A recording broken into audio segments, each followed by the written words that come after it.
Welcome to Trulyfit, the online fitness marketplace connecting pros and clients through unique fitness business software. Okay, Liubov, welcome to the Trulyfit Podcast. Thank you so much for being here. I've already introduced you on the front end, but let's give a brief bio of who you are, how you got into running, and what exactly you do now. Yeah, thank you so much for inviting me. I'm very excited. So I'm Ukrainian. I moved to US in August 2014, and I was not considered myself as an active person. So basically, I came here. I was eating, maybe sometimes partying. And I ended up gaining lots of unnecessary weight, especially with the difference with the food and the portions. So I moved to Texas. In Texas, everything is bigger, Yes. and that's for sure. And after about a year or sometime about that, I realized that this lifestyle is not good for me, and I might want to start doing something about it. And I hated running so much, so running wasn't an option for me. So I started going to every possible classes at the fitness community center where we lived at. And after that, at some point, people were like, "You should add really cardio if you wanna lose fat. That is really helpful." And I was like, okay, I don't know. And my husband at the time started running. He got a proper running shoes. He got fitted for it. And I was like, okay, maybe if I'll get a new pair of proper running shoes, which I've never had before, I'll be more motivated to start doing it. And because I invested in something, it will make me stick to it. So yeah, my husband also pointed out that that I was kind of always trying to run wrong, like starting out too fast. And so he showed me how to jog. And it was a breakthrough moment when I realized that I could sustain 20-minute run. And it was like about 14-minute mile or something. And I picked a program just to learn how to run 40 minutes. So I would be able to add it later to my just regular cardio routine. And again, I was like, okay, I can run 40 minutes. This is something new. If I can run 40 minutes and I thought I couldn't, maybe I could do more. And then step by step, training plan by training plan, I got into 10K training, then half marathon, marathon. And then I wanted to qualify for Boston, and there you go. And then I was like, okay, I would also to share with people what I learned. Maybe I could help someone, inspire someone, but also I need a knowledge. So that's why also I got few different certifications. So yeah, I have a certification in personal training and several certifications in running coaching. Well, I do think that the best coaches are not always the best at what they do. Now, let me explain what I mean by that, or they start from the bottom. So the best football coaches, American football and baseball and basketball, typically are people who weren't the best athlete. They were someone who had to work their way up from the start because they saw how you have to start and all the little nuances of how to get from there. So I think it's important that as a running coach, you weren't someone who has been running since the age of 5 or someone who loved running. You had to start from that area where you were like, you know what, I have to get off the couch. I don't really love this. I'm not great at it. I'm only running 14 or 15-minute miles. And then you built yourself up to this high level runner. I think that helps you. And I want to sort of go right into that now. How do you work with clients who are in your same position, who say, you know what, I really want to start running, but I've never done it before and I don't think I'm any good at it? So first of all, people who would reach out to me, those would be people who inspired by my story, just because they see someone who never was an elite runner. And now I'm from non-runner, I became very close to, let's say, probably some sub-elite level. I'm a sub-elite level runner. And people get excited and they think what if I can do that too? So I coach different people, and there are people who have zero background in running at all, and they just have goal just to start running. So for some runners, works, for example, run walk method, just because they cannot handle right away 20-minute jog. And that's okay. And then there are runners who even without any running background, they can start a 20-minute run. So usually I recommend to start with those people running like 3-4 times per week, and not to overwhelm them. And I gradually build up the distance if it is just starting with the distance. And if it is a run walk method, so my goal is to eliminate the walking part and get to like 20-minute run without any stops, and then build up to 1 hour run, let's say. And then from that level, it is possible to start working by adding some speed. So usually if a person wants to run first 5K, it will not be about speed, but about just finishing the distance and feel good about it. So I wouldn't worry about much about adding speed, and it also, the body is not ready to add speed. So I will be building up just the distance, make sure everything is okay. I will ask for response and moderate the workout if necessary. So for online coaching, I use a special platform for online endurance training. It calls Final Surge. So this platform have an opportunity to get synced with the most important, most famous, I don't know, like Garmin, like Sure. Fitbit, or some like popular running watches. But if the person doesn't have any watch, she or he can use a special app, like for example Strava, or it is some other running apps. And then that's how I will be able to see like where did they run, and depending on which tracking device they have, I will have less or more statistics. So running watches, some of them, they have more statistics like cadence, like heart rate, like pace, and then I can get some kind of idea how hard or easy it was for them, and I can look at some statistics to know, do they have like a proper running form. Also, some of my runners, if they want to, they can film themselves, ask someone to film them while they are running. So I would have a look about on their running form and give them some cues to correct that. Some people want to add the strength workout, some people don't.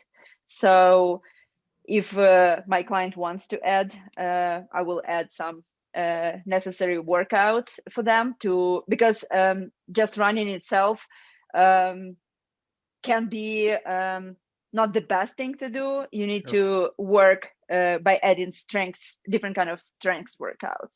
Yeah, no, exactly. And I think we're going to talk about that in a little bit, but I want to go back to something that just popped in my head here. And if they don't have access to maybe running outside for whatever reason, if it's really cold, do you work with people who just run on a treadmill, or are you against running on treadmills?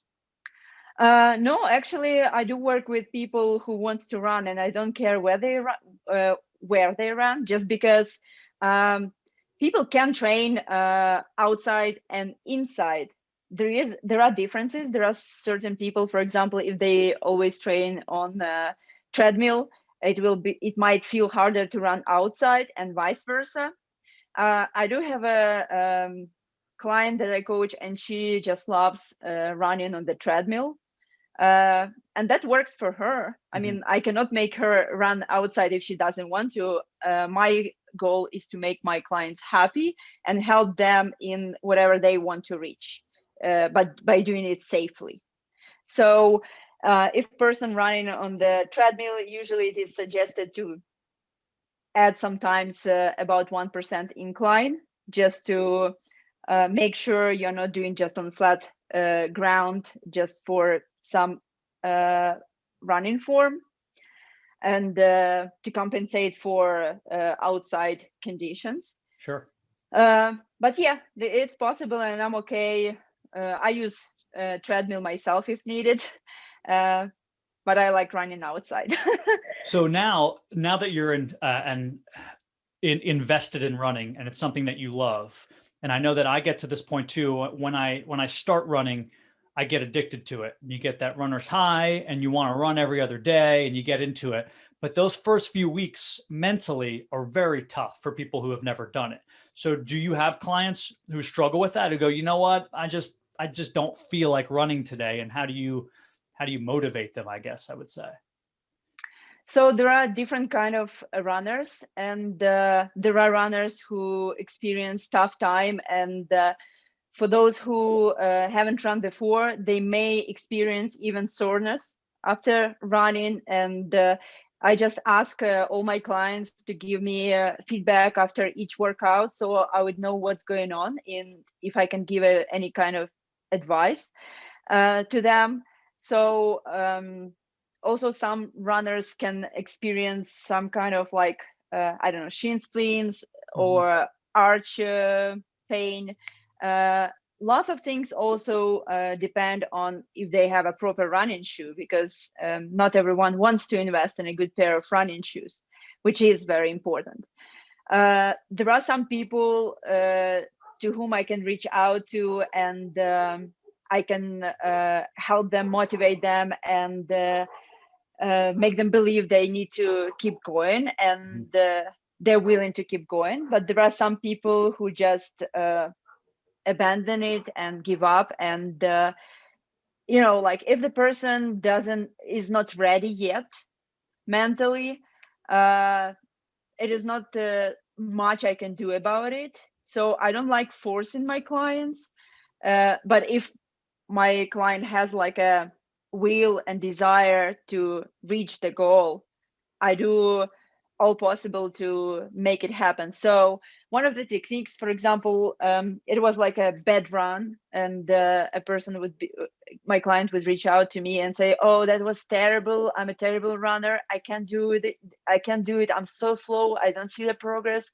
So I would remind, but do you remember the other day when you told me you felt good, you felt excited, you're doing a great progress? Because we tend to discount all the positive that we have and focus on just negative, and negative stays longer. So it is very important to work with the client kind of like mentally, to just give some motivational advice. Sometimes it's just pointing out some obvious things that it's hard to see when something not going good.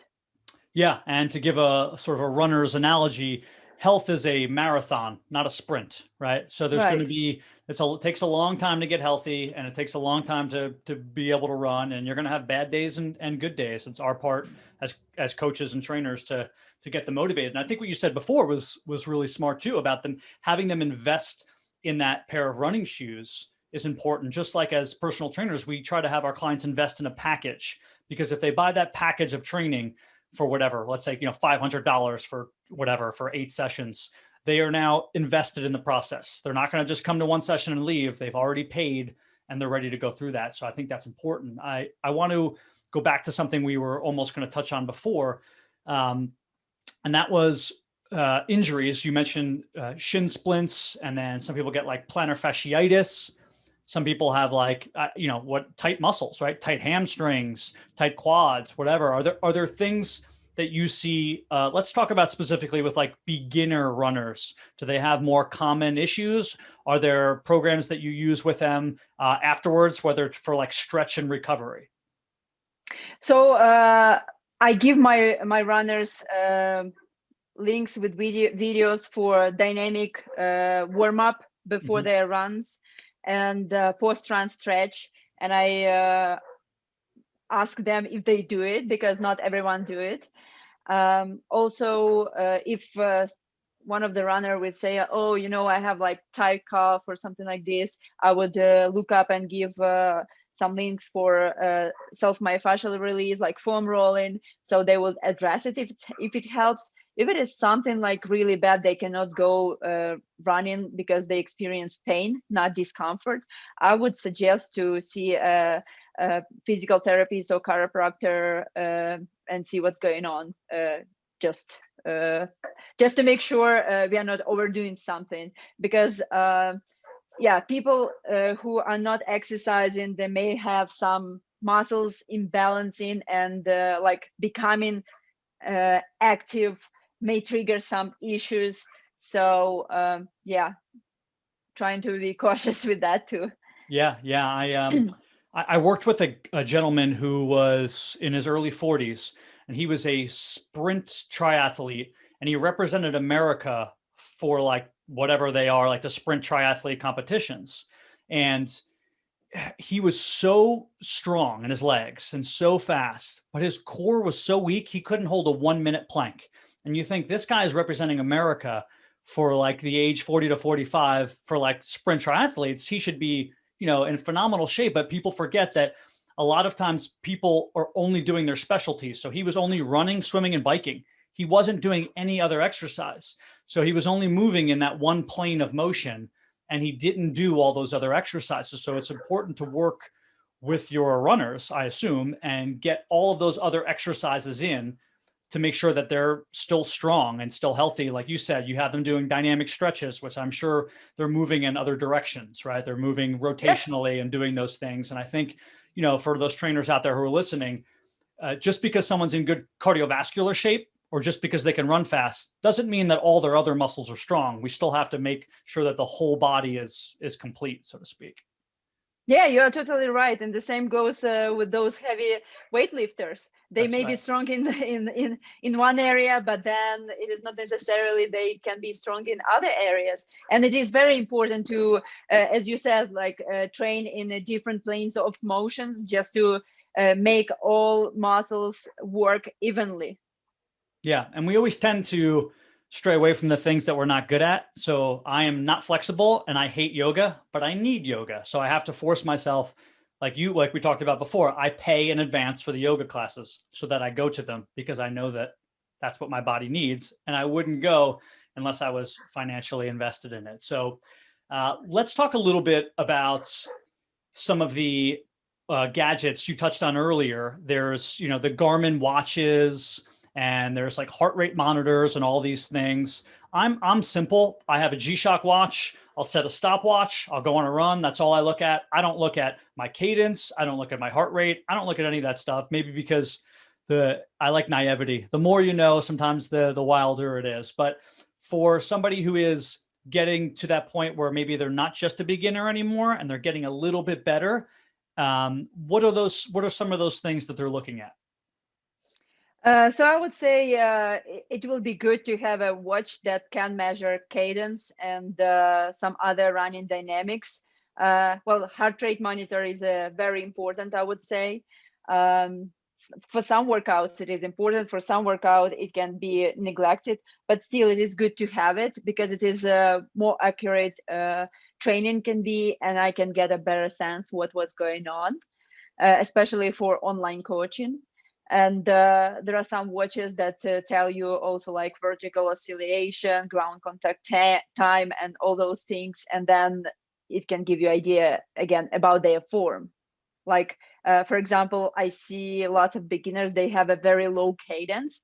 This information can tell me that they might be overstriding. Yeah. And overstriding, of course, leads to different kind of imbalances in the body, and then they might get injured at some point. So for those people, I would point that out. I will give some special drills and will say like, those drills will help you get your cadence better. Or for example, use metronome. There are some watches that have metronome built in. So I would say for running, it is good to have a running watch specifically, not Apple Watch, but running watch, because it is easy programmable, because it is not just steady or easy running. There are some interval training, so there are different goals for different workouts, and it is important to be able to program it. Yeah, that's good information. I had a client who was, starting out and had never run before. Her goal was to run a 5K. She did it. Her goal was to run a 10K. And during the training between the 5K and the 10K, she started getting some issues, iliotibial band issues, some knee issues, all these things. And it was just one small thing. She switched her cadence. It wasn't with me. She went to a running coach specifically and came back to me, and she changed her cadence. Her strides were too long. She was tall like you. I think she was 5'11", and he said, we have to change her cadence. She was running, I guess when you're overstriding, then, like you said, things start to compensate. You're not landing on the right part of your foot. When you're tired, you're less likely to run with good form because, now your legs aren't doing the right things. And it's those small fixes, but from the people who know what they're doing, right? That's why you work with a running coach to make sure that you have that wholesale approach so that you can continue to run without injury. Yes, that's true. Because also, like with the different kind of running techniques, so many different issues can pop up. For example, people who run long distances, like let's say half marathon, marathon, or even 10K, they cannot run on toes. Just because if you run only on toes, you are using more of your calf, and then you can get shin splits. And then, for example, people who just land on a straight leg in front of their center of body mass with the heel, it's like the whole shock goes on the whole body, and then there are lots of problems may arise. Even me, at some point when I started learning more about it, I noticed that I was doing that, and when I corrected it, I feel so much better. It is also, sorry, no, you're fine. And it is also like running efficiency, like how much energy you are wasting if you're not running correctly. I went to a running store about 3 years ago now, and they put you on a treadmill and they watch you run, and they even have like chalk on your feet and see exactly how your feet land on the treadmill and assess all these things. And then they provide you with, whatever Brooks, this was a Brooks specific thing, but whatever Brooks that they felt were appropriate for, the angle of which your foot was hitting and the type of stride you had and things of that nature. Do you recommend that forget about just the financial investment, but for the actual physical self, for a new runner, do you recommend that, or only for people who are very into running? So I recommend all my runners, first thing, to go to a running specialty store and get fitted for a proper running shoes, because when you're not familiar with what's going on with your feet, you can't really buy a proper running shoes. And there is like shoes for overpronation and for neutral pronation. And then if you buy like the shoe that doesn't work for you, it will lead to a lot of issues, and then you'll have a lot of pain while running. So this is a number one thing to do, because they can give you like a proper advice, like at least overpronation shoe or neutral shoe. So yeah, it is very important. I think having a good running form, it's a good thing, but I wouldn't be overwhelmed. If you are a beginner, you don't want to have too much information, because that's what gets people confused too. So some corrections and some cues can be given like gradually. Yeah, I think, well, speaking to what you just said, going to the running store, even for me as a personal trainer, it was a lot at first. It was a lot of information, but at the same time, there's only two things that you're using when you're running: your body and your shoes. Don't you want both of those to be in proper shape, right? It's like if you're a golfer, you want to make sure that your golf clubs are fitted to the right size, because it's just your body and the golf club. So I think people underestimate how important the running shoe can be long-term. And then also, if your shoe happens to be the opposite of what you need, let's say it's not just sort of like a neutral shoe, it's the exact opposite. Now you're going to be doing harm to your body instead of just doing nothing, right? So now everything is being thrown off, and your body is compensating to fight back the other way against the shoe. So I don't know if that ever happens, but I assume that at some points people buy a shoe because they like the shoe, not knowing that it's the absolute worst shoe they could have bought for running. So yeah, actually, you brought this up, and I remembered. So I did work in a running specialty store a couple of years ago in Austin, Texas, and it was a guy who came into the store, and he had a shoe with a high support, and he mentioned that I don't know what's going on, but every time I wear that shoe and I squat in this shoe, and that was like, again, this was like running shoe, and he was like squatting in that shoe, doing like gym stuff in that shoe, and Yeah. then he said like that outside of his legs were paining, and I was like, okay, let me see, and like of course. If you have a shoe that has support, it puts you outside. So some muscles are getting shortened, some muscles are getting lengthened, and Yeah. it throws the whole body away. And then I suggested him to go with a neutral running shoe, and he was like, okay, magic, it's gone. I feel good, I'm healthy again. Yeah, I mean, the small, simple things people don't think about. It's important to make sure that you have the proper equipment. There's not a lot of things involved. You want to make sure that all of them are good. If you're making pizza, you're not going to have really good cheese and really good bread and then just buy bad sauce, right? You need all the ingredients to be working together in concert.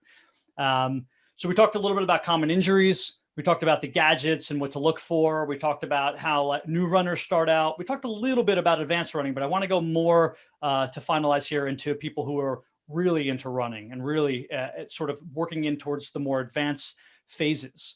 You said you work a little bit with people as far as like helping them build programs, but is there something in particular that you see like issues with people, even like yourself anecdotally, like muscles or strength that you find limited when you're only running, things that you have to make sure that, okay, when I'm in the weight room, I'm doing these exercises because running does not provide me with these things? Yes, I do. I actually exercise all the time, just because that running is just moving forward.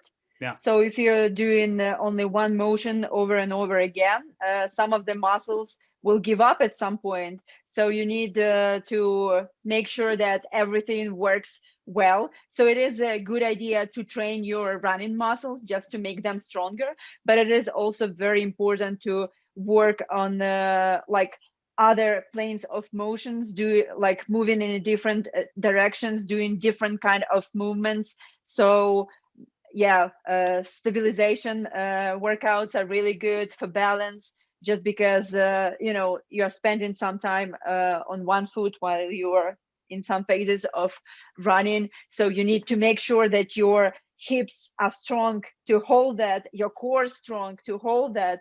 And yeah, so I built some basic programs for my runners to address those issues that will be good for for runners. And yeah, if talking about myself, yeah, I right now I'm doing periodization workouts by an NASM. So right now I'm at stabilization endurance, working on little things to make sure they are functional. And yeah, I feel really good, and I've noticed that I have less different kind of tightness in my body.